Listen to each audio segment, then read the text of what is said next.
JK Sports Network, révélation de Messi, surprise d'Opta, l'Europe du foot en ébullition. Bienvenue dans un nouvel épisode de JK Sports Network, votre rendez-vous foot où on décrypte l'actu, les déclarations chocs et tout ce qui fait vibrer la planète ballon rond. Aujourd'hui, un épisode dense et savoureux avec un invité inattendu dans l'actualité, Lionel Messi, qui nous offre une sortie médiatique rare et plutôt surprenante.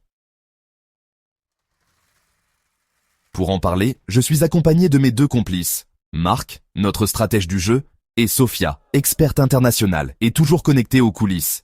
Salut l'équipe, salut JK, salut à toutes et à tous. Un Messi qui parle, c'est rare. Alors quand il balance comme ça, on ne pouvait pas passer à côté. Bonsoir tout le monde. Oui, là, Messi a lâché une bombe. On sent le mec en fin de carrière, lucide, sans filtre. Et ça fait du bien. Alors, mettons les choses dans leur contexte. Dans une interview accordée à Simplement de Football, Messi encense Guardiola. Mais avec une phrase qui a glacé tout le monde, Pep Guardiola est d'un autre monde. Il a changé le football, mais en fait, il a un peu fait du mal au football. C'est fou comme déclaration. Et pourtant, ce n'est pas une attaque. C'est hyper subtil. Ce que Messi veut dire, c'est que Pep a tellement influencé le jeu que ça l'a été mal copié. Et ça, c'est grave pour la créativité dans le foot. Exactement. Il dit aussi, tout le monde a voulu jouer comme notre Barça. Mais ce Barça, c'était une constellation unique. Xavi, Iniesta, Busquets et lui, bien sûr. C'était irréplicable. Le problème, c'est que des coachs ont voulu imiter ça avec des joueurs qui n'avaient ni le profil, ni la philosophie.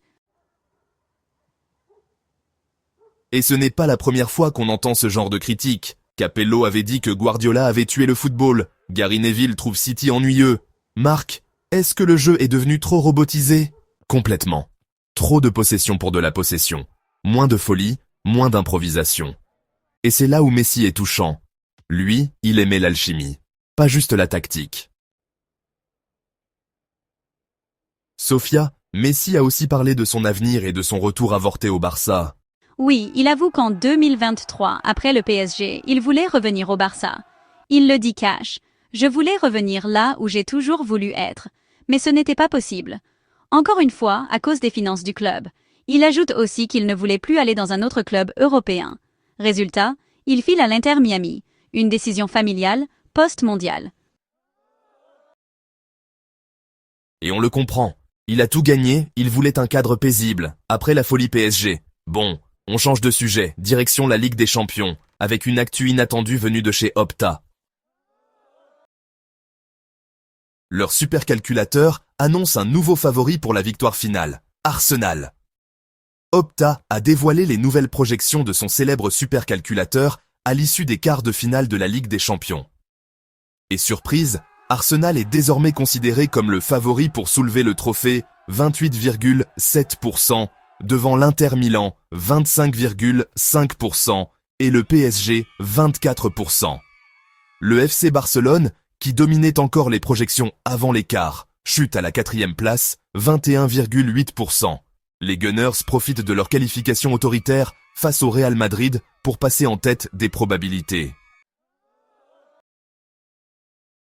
Mais attention, ils affrontent le PSG en demi-finale.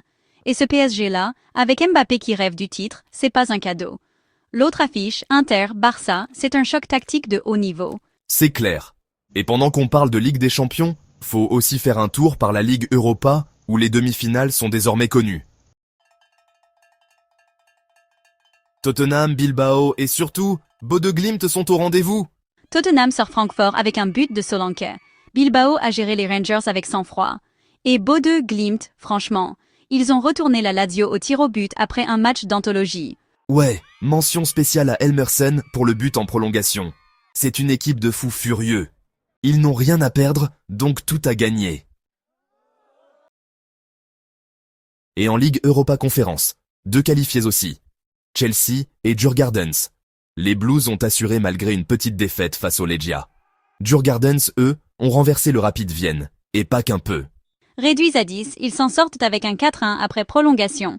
Doublé de Gulliksen, ambiance électrique, c'est mérité. Bon, on résume. En C1, Arsenal, PSG, Inter, Barça. En C3, Tottenham, Bodø Glimt, Bilbao, Man United. En C4, Chelsea, Djurgårdens, Fiorentina, Betis. Quel printemps européen, mes amis! On n'a pas fini d'en parler, et tout ça va se jouer entre le 29 avril et le 8 mai. Quel programme! Entre révélations, statistiques folles et surprises européennes, le foot ne dort jamais. C'est la folie des grands rendez-vous. Et vous, chers fans, qu'en pensez-vous? Messi a-t-il raison sur Guardiola? Arsenal peut-il tout rafler? Et qui sera la surprise de la C3 ou de la C4? Dites-nous tout sur les réseaux, taguez-nous, partagez l'épisode et continuez à faire vivre le débat. Et on se retrouve très vite pour une nouvelle dose de Passion Foot. Merci à vous deux, merci à toutes et à tous pour votre écoute. Tous les résultats, toutes les analyses, c'est ici, sur All JK Sports Network. À très bientôt.